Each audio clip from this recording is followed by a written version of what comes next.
Good morning, LBC family. We are so grateful to be able to share how God answered our prayer while we had COVID.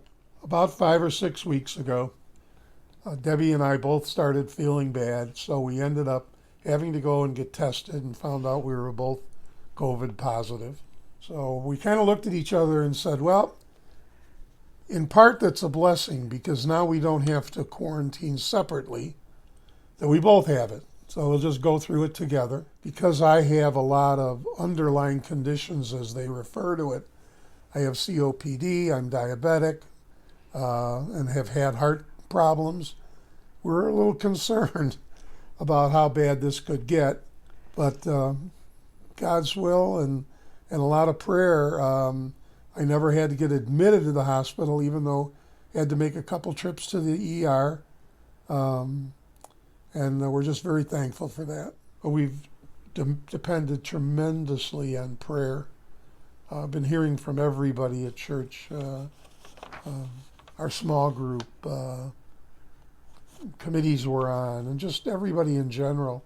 We're just very thankful for that.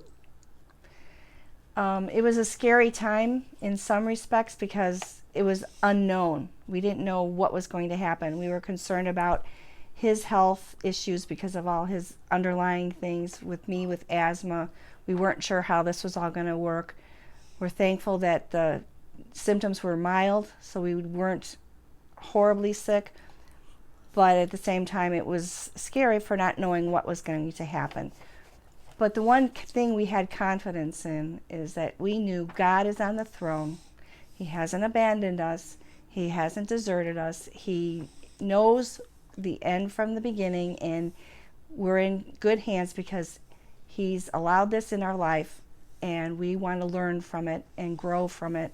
What was a blessing is people started reaching out to us as the word got out in LBC, and we had meals delivered, which were so helpful, and we're so grateful, and the love and the outpouring of concern for us, and we're just so humble. I just want to cry because it was just, we felt so loved and cared for. And even though we haven't been at church since March, we felt very connected because so many people were either calling, sending a note, bringing us food. Some did grocery shopping for us, picked up prescriptions for us, emailed, text messages to us, and just helped us feel like we weren't alone.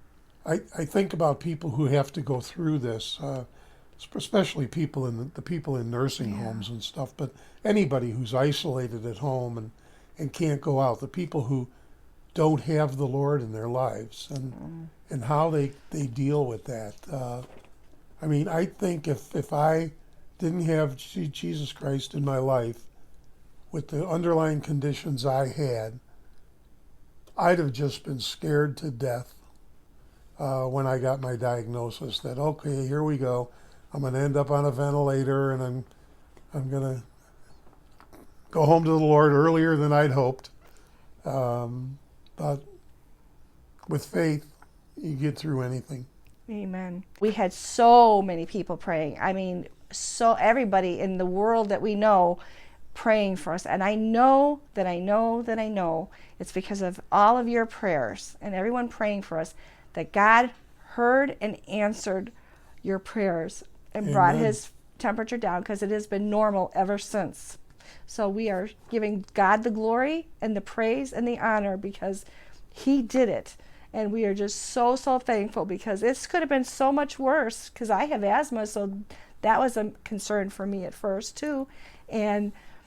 But God is just so amazing, and he's so wonderful, and we just are so thankful and grateful that we can give our testimony to show God answers prayer. Don't give up. Keep interceding for one another, because that's what we're supposed to be doing, is helping lift each other up through all of these trials that we all go through.